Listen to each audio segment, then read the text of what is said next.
Is America ready for a female president? I'd rather have a man in charge. That's a tough one to answer. We never had a female president, never had, and I think that people are very worried about that and, No way. misogyny. The election is turning into a battle of the sexes. Other leaders fear him. He gets the word across. Kamala, she doesn't do anything. A growing gulf between how young men and women are voting.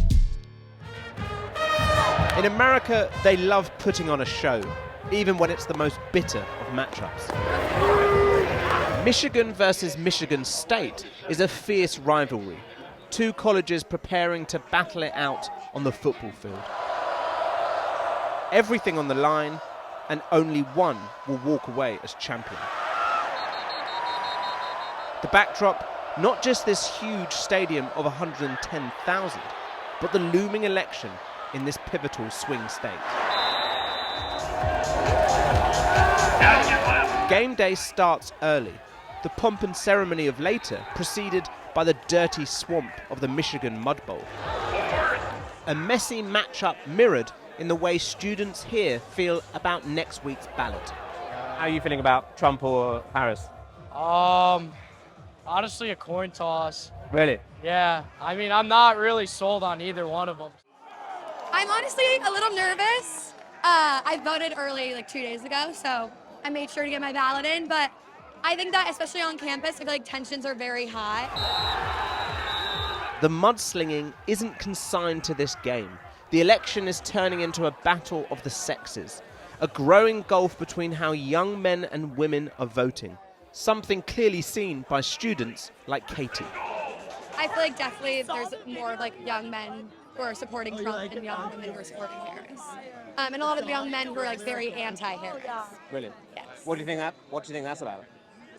I don't know, just society. I just how the way that we never had a female president, never had, and I think that people are very worried about that and misogyny. Donald Trump has been reaching out to young male voters, shirking traditional media interviews for conversations with podcasters, influencers, and gamers, all popular with the so-called bro vote. Donald Trump all day. Touring the fraternities here in Ann Arbor, the Trump strategy appears to be making a splash with students. He's been doing loads of different podcasts and stuff. Has that filtered through to you guys? It has, yeah. I see a lot more of it, and It works. Like him being with Nelk and the podcast and stuff. It definitely reaches us. We definitely see all that, but it definitely helps. It's a lot better way of reaching the younger. Yeah, he's smart. Good marketing. It's more personable too. You get to see what it's really like.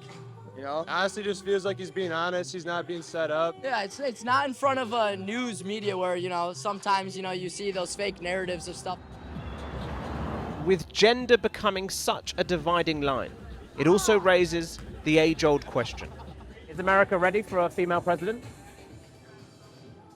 I'd rather have a man in charge. That's a tough one to answer. I think he's more dominant. He's more. Other leaders fear him.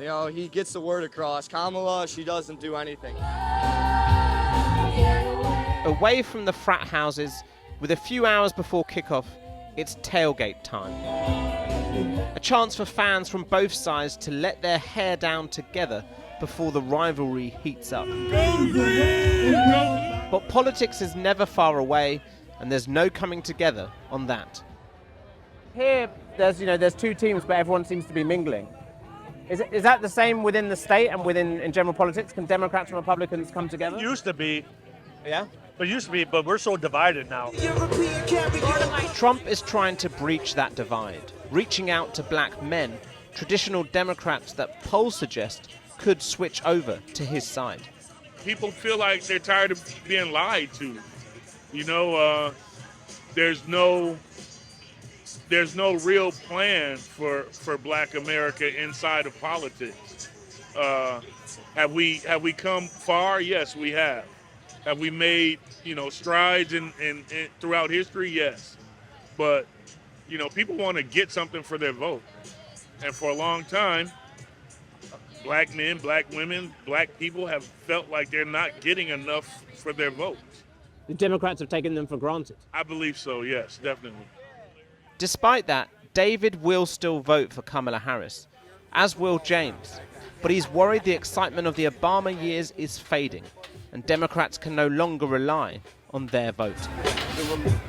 Do you think black men will come out in the same numbers that they did for Obama? I don't think we're there.